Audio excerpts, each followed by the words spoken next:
نیچے پر بچھاتے ہیں اور روئے زمین پر جتنی بھی مخلوق ہے ساری کی ساری مخلوقات اس کے لیے استغفار کی دعا کرتی ہے،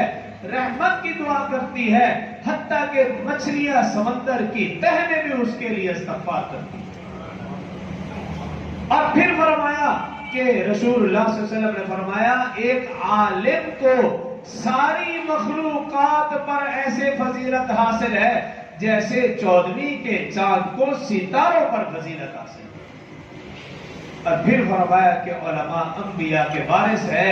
انبیاء نے اپنی میراث میں دراہیم و دنانیر نہیں چھوڑا، مال و دولت کو نہیں چھوڑا، انبیاء نے اپنی میراث میں علم کو چھوڑا، اور جس نے اس میں سے حاصل کیا اللہ اس کو اس کے حصے کے مطابق علم دے گا اور اپنے